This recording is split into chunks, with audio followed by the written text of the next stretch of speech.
You're listening to GotTechED, the podcast with your hosts, Eric Guise and Nick Johnson.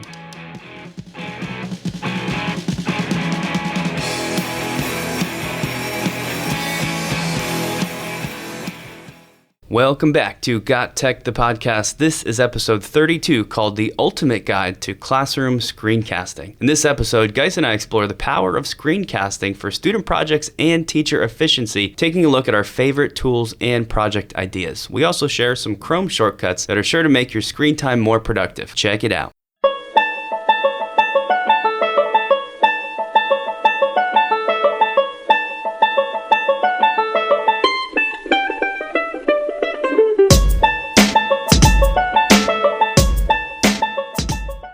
Here we go. Episode number 32? Yeah, 32. That's getting up there in the episode count. It's pretty exciting. Also, extra exciting, it's coming down to the end of the year. How does that feel? It feels wonderful. And what happens at the end of the year? Final project galore. I mean, that's what I'm doing. Yep. Final projects with teachers. And believe it or not, this is one of my favorite times of year because this is when a lot of teachers come talk to me. And they want to do something cool, something that will help them battle senioritis, something that will keep the underclassmen into it. And this is where we kind of get to be creative. Yeah, it's also one of my favorite times of the year because you get to explore. Everybody's kind of starting to feel a little bit burnt out, and you want some different ways, some creative ways, like you said, to keep the kids interested, keep them learning, of course, but maybe do it in more of a fun, relaxed, like we said, kind of let them explore and be creative. So we thought it would be a great time to do a specific segment on screencasting, but to really cover it start to finish and get into the nuts and bolts of exactly how you would create a screencast and some different ideas for how to make that happen. And before you decide to just turn this podcast off because screencasting is so yesterday. Right. I want to say this, and I make a lot of screencasts throughout the year. And most of them are how to use this piece of technology, or what's this piece of technology do for this situation, or badging. I make, screencasts for our badging system here for our professional development. So I was like, when a teacher came up to me and was like, hey, I really want to use something new and cool. I've heard about screencasting. I was like, all right, I flipped my classroom. I had all this background on that. And I was like, can we do something else? And they were like, no, let's come up with a new way of using screencasting, a new way of using screencasting. I'm like, all right, I'm in. And we got the brainstorming. We were throwing ideas left and right. So first, I had to really explain what screencasting was to a couple of them. And then I had to explain some of the projects in which I've already done with teachers, or some projects that I've worked on, or how I used screencasting. But then we came up with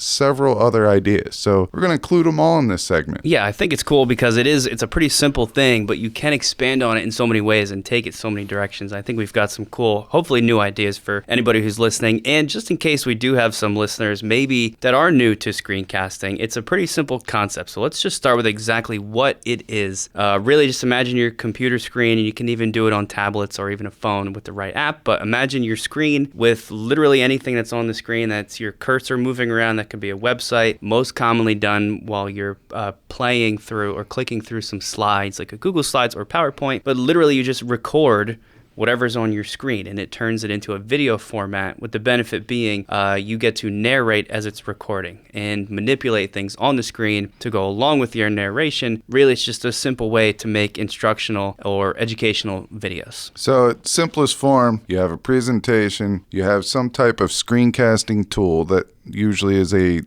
extension, a Chrome extension, and you hit record, and you record your voice talking about what's on that presentation. Now there's some added things that you could do, and you could put your picture in the bottom right corner, and you could do it that way. And all three of the tools that we mentioned to you today have the capability of putting your picture in the bottom. And most of them have advanced capabilities of using a highlighter or a pen to annotate whatever you do. But if you're like me and you're about as coordinated as a toddler learning how to walk, you don't need to do that stuff there. You could do it later, or you don't even need to do it at all, and it will be just fine. So 3 EdTech tools that you can use that we've talked about. Link each one of these in the show notes to previous episodes or posts that we talk about them, are Loom, Screencastify, and Screencast-O-Matic. And all 3 three of them you can get using the Google Chrome store and getting those extensions. We don't want to talk too much about these because they're pretty simple. You should just know what they are, but I do want to throw in there that Screencast-O-Matic is my personal choice. I know it was always yours too, right? I'm not sure if you've... It still is. Okay. So that's pretty much like the best one from our perspective, but we really want to get into, okay, once you've made your screencast, that means you've sat down, you've created a presentation, you've recorded it, your voice is going over top of something. What are some ways that you can enhance that and make it more interesting? My favorite way to do this, I don't want the kids just to sit there and really watch me clicking through a bunch of PowerPoint slides. I think it a lot of times comes off as boring. Even if it's a short video, it's kind of dry. So I like to make it as visually appealing as possible. And one of the ways that you can do that is by simply including GIFs in the PowerPoint slide or the Google slide. The benefit is when you're playing those and sort of projecting them on your screen, they're moving. So as you know, that's what a GIF does. It's moving. And then your narrated voice, yeah, it's describing what's happening there, but there's some added interest on the screen. It just kind of keeps things, keeps a little bit more interesting and visually appealing so that people pay more attention. Going along with the GIFs, you could also just have pictures, graphs, tables, infographics, and some great EdTech tools for creating these pictures, graphs, and infographics are Canva, which we've talked about before, and Adobe Spark. That's another great one. I personally love Google Drawings. I can't say anything else about Google Drawings that I haven't said before. Super easy, super embeddable, super cool. The last one I was thinking about is you can definitely make a thing link, and you can make your interactive annotated picture your screencast. So instead of slides, you can use thing link and hover over each one of the symbols and talk about it. And I think that would be a great way to enhance your screencast. So let's move over and switch over. And I know Nick's chomping at the bits to talk about this because he is the WeVideo king. And so we use WeVideo for any post-production thing. So WeVideo, if we wanted to add music to our screencast, WeVideo allows you to do that. If you want to have a title and ending, all that stuff, WeVideo can do that. So Nick, what else can WeVideo do? Because you are that guy. Yeah, I mean, I was doing screencasts for a couple years, but really when I started editing the videos, the product videos from the screencast is really when they came alive for me. And it actually got me a lot more excited about it because when you take the screencast that you've recorded and it's in this, you know, you've got your video and you can push it straight to YouTube and just kind of post it as is. But I really want the things that I create, especially knowing my students are going to view them. And this can go, double for if your students are making their own screencasts, some of the ideas we'll have shortly. You want them to also make it look as professional as possible. I mean, these things are going to be probably out there online with your name attached. So I always want them to look good. I think WeVideo is one of my favorite programs that does this. It lets you do so many really cool editing sort of enhancements to this. A couple of my favorite ones are simply just an intro and an outro to the video. It lets you sort of standardize and almost make like a brand for you as a teacher. So for me, I've got like a standard intro that is always the intro that I put in to all my videos. And the best part about WeVideo is that it has them pre-made. So literally all you do is type in whatever text you want. You can find mine on YouTube. It's called Chemistry by Johnson. And that's how every one of my videos starts. And it's really cool. It looks super professional. And, you know, kids say all the time, like, wow, how did you make this? Although now a lot of them know it's WeVideo. But before that, it just looks really good. Adding music over top of it is so simple. And you can sort of drag it in as a track and overlay it and make it quieter, make it louder, whatever you want to do. Other just simple things like adding filters, sort of like Instagram filters that slightly change the color. There's borders, so you can have like a nice sort of gray outline or different, like a picture frame. I don't usually use those too much, but I know some people might be into that. The list goes on, and I think WeVideo is probably just like the best, easiest option for this. So if you have a tech coach in your building, or if not, you just have someone that is ed tech gifted or comfortable, is what we called it in previous episodes, run over to them and ask them a couple questions. You can make this as intense as you want or as basic as you want, but the best thing is we find that the students appreciate it. It's something different, all right? Especially if you're known not to use technology in your classroom. If people consider you to be not that person that is going to go out on a limb and do something, and then all of a sudden you come in and be like, hey guys, this is your homework. You send them with this screencast, and all of a sudden they hear you talking at home. Now, some people, this will be a nightmare for them, and other people, not so much. They might like it, and they might see that you're you're trying something new and they're going to get excited about it. Yeah, and the kids always appreciate when there's a change and when they get to try something else.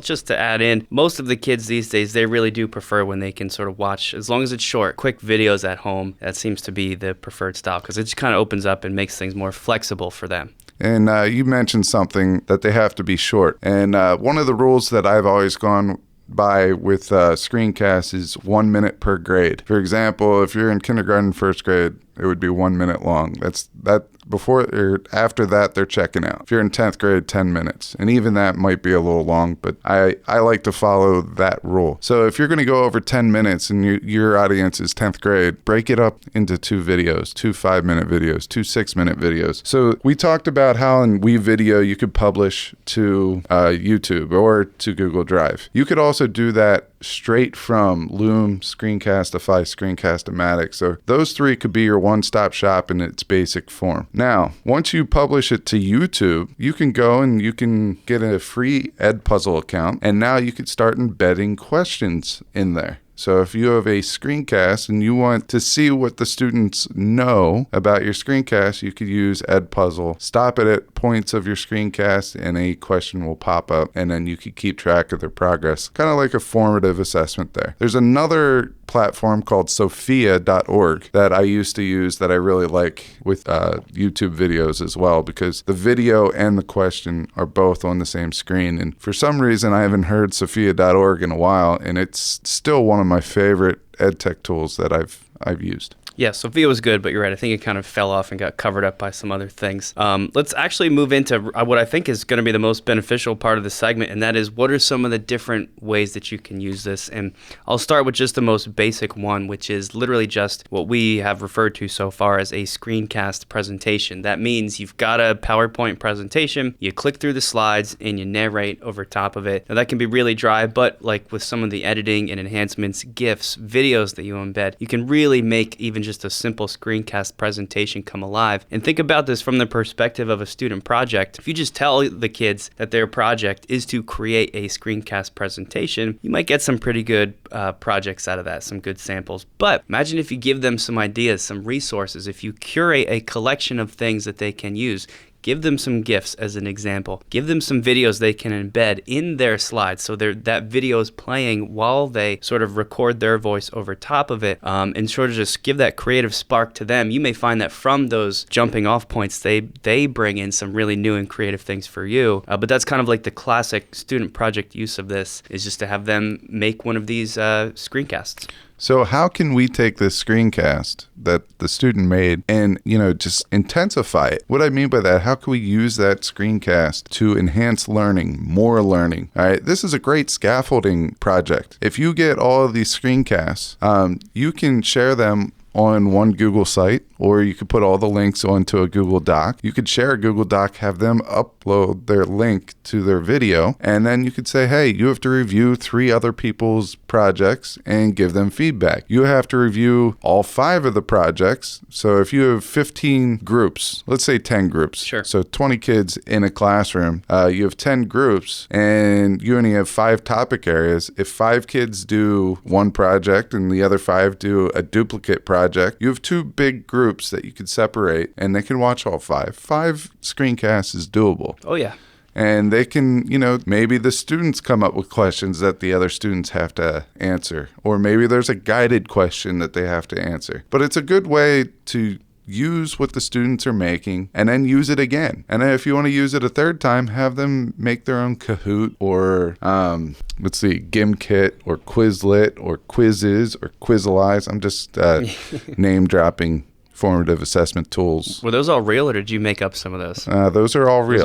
Those are all real. So yeah, it's just good to know. I think anytime you have kids do a project, Screencast is just another example. It should have a purpose besides just they submit it to you and it comes back with a grade and it never really goes anywhere else. Again, it's cool if you can kind of let the other kids view and they share them and they're posted somewhere. And if you're looking for like a specific context for the kids to make one of these presentations, you could just give them a topic and say, make me a screencast about X, like whatever whatever it is. But there's lots of cool formats you could do this in. I know we talk a lot about sort of having them, cover a topic and learn, but make it in the form of a PSA, public service announcement, where they're trying to spread the word on an issue. And in doing so, they've learned about stuff. The best part about that is you can actually post them as real PSAs to kind of put out there in the world and share on social media. Another version of that is a special presentation style called a Pechakucha. You'll have to kind of recap the details of that one, guys, because I kind of forget. I know it's like a really quick succession of slides, right? It's 20 slides. 20 seconds per slide for 6 minutes and 40 seconds. And it's a presentation that the background presentation only has pictures, graphs, infographics, very limited wordage at all. I just use wordage in a podcast. That's pretty cool.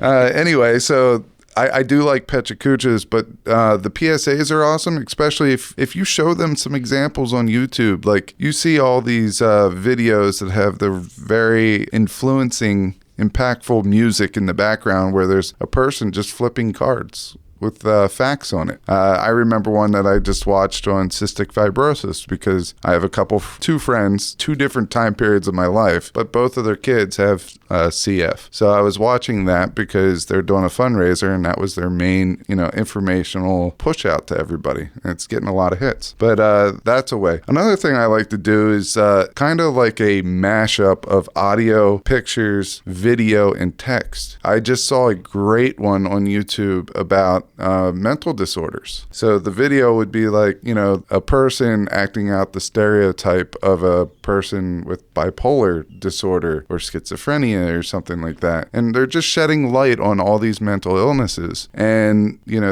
they have facts in there, they have pictures in there, they have video in there, and they have music that kind of brings it all together. But it was super powerful. And I think this kind of project really falls within passion projects and things like that. It's things that students are interested in and bringing awareness to. So it's some type of an awareness project. All fits in that PSA.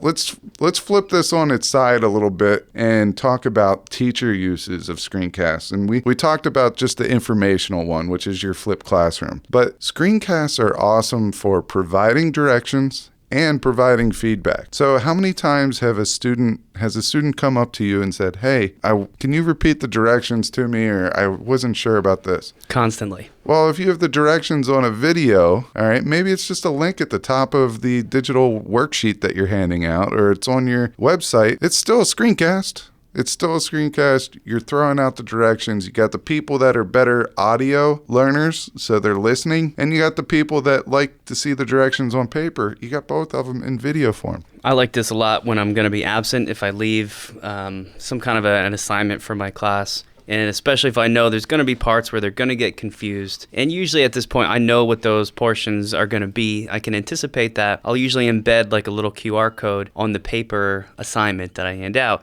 So when they get to that spot and they're confused, they always know that they can scan the QR code. And it just goes to a quick little screencast of me. The whole screencast is probably just I brought up the document on my computer screen, and it's nothing fancy. It's just my voice, but I'm sort of highlighting the text that is confusing. And then, like you said, there's just something about like your voice or the inflection or the emphasis you give certain words as you're speaking. It gives them like context clues, or I think sometimes it just makes them feel. It gives like a sense of comfort, like, oh, okay, that is what I do here. They need their teacher to say it. They need to hear it, and it's so helpful, and it just kind of gives them that added support. I think it personalizes their learning. Yeah. I mean, that's what it's all about. But let's talk about feedback. Sometimes, students, you hand back papers and all they do is read red pen. All right. They read red pen, red pen, and red pen. Well, what if they handed in their essay on a Google Doc and you did a screencast using their essay as the presentation? You could go in, hey, Johnny, I really like your hook at the beginning of your essay.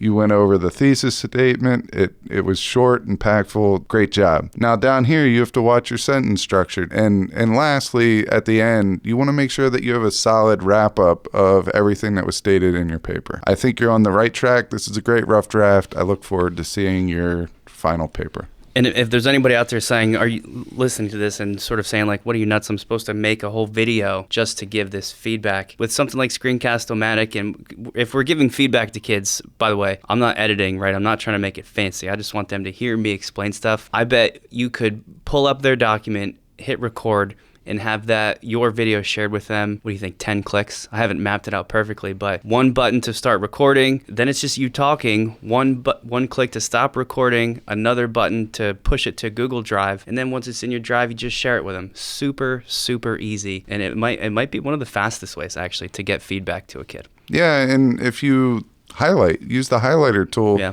As you're talking about the part of the paper which they need to look at, I mean, guess what? They have it. It's just like marking up a paper. They have it. It's there in the screencast. They could look at it many times as they want. And I think it's just a personable way of doing that. All right, the last way, and we'll kind of wrap this up because I think we touched on a lot and we've given everyone a lot of ideas to think about. And you could app smash these. I mean, what's equivalent to an app smash? You can smash these ideas together. But the last one is world language teachers are always looking for clever ways to test kids. Well, I always see students and the teacher out in the hallway doing their, verbal tests, their fluency tests. Well, now you can just tell them that they have to have their image on the bottom and just have them screencast them. Then you get to grade them whenever you want. They get to do them whenever they want. It's them talking, so it's not like there's any cheating going on there. They still have to verbalize and communicate. So I think that would be a great alternative, especially if you're like pushed up to a spring break or you have a couple snow days. I think that would be an awesome way to get one of these verbal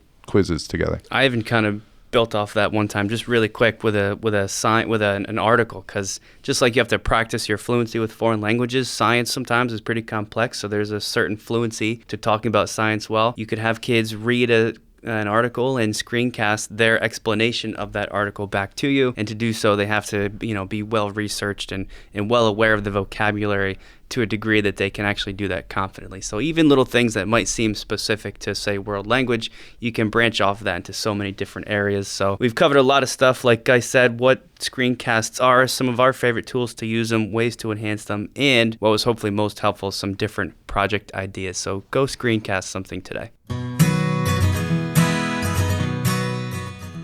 You can follow GotTechED outside the podcast at gottech.com or on Twitter at WeGotTechED.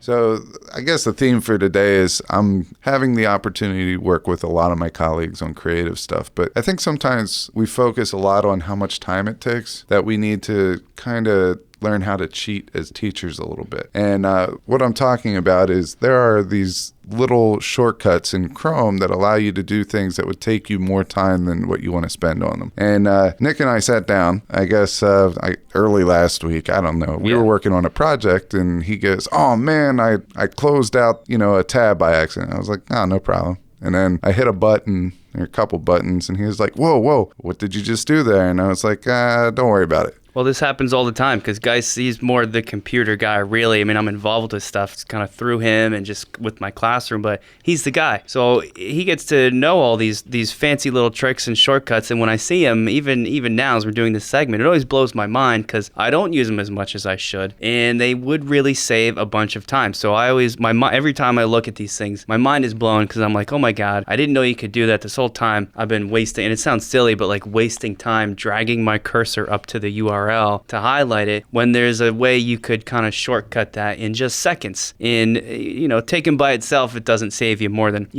a second, half a second, but these sorts of things add up, especially when you sort of program them into your brain and they become as second nature as just typing itself. So we just kind of want to recap some of these for you guys. Before we get into it, I kind of have to finish this. I've been, until very recently, I've been holding a couple of these together because I was like, hey, I'm not going to keep telling you all these. Why don't you just sit down and let me show you a couple of these? So I went over 15? Yeah, a ton. All right, these. So I kind of want to hear what your favorites are, and then maybe I'll chime in with a couple at the end. But the whole thing is he's like, my mind is blown, and then the next thing you know, we have a couple more teachers coming over, and a couple more teachers coming over, and I was like, you know what, forget about it.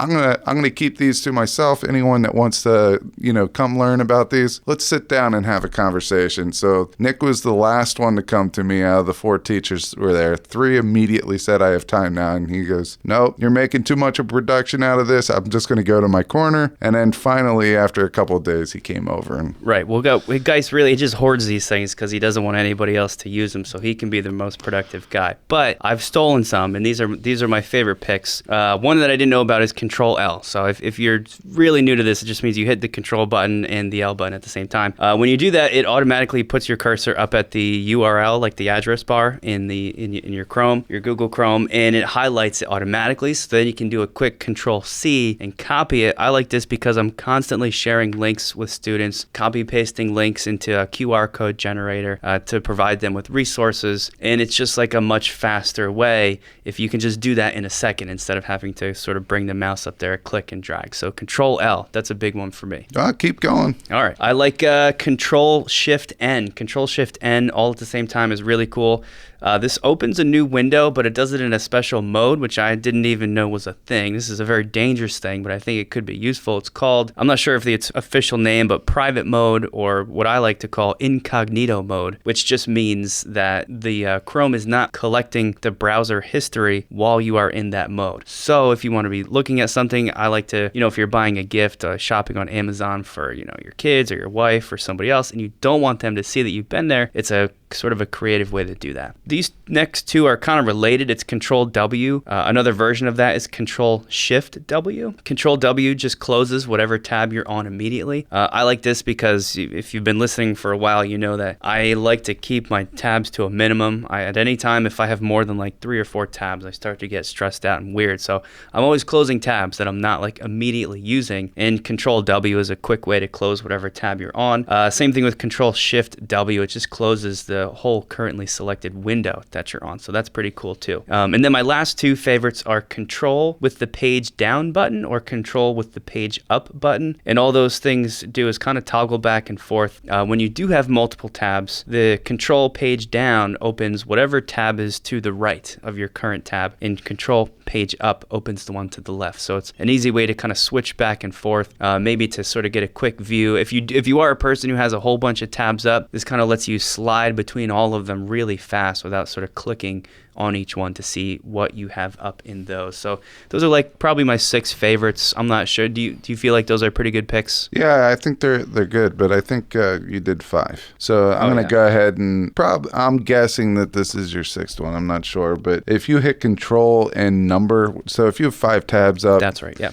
And your 3rd one is Gmail, and that's the one that you want to go to. If you just hit Control 3, since it's the 3rd tab out of the 5 up on top, that will take you to your Gmail. Yes, I did forget that one. And that one's very simple. And the only reason why I thought that might be your 6th one is because I kind of bundled those 3 together when I showed you. Right. He said that I like to hoard these things. I created a worksheet, made 50 copies of them, and threw them out by the copier and watched them disappear.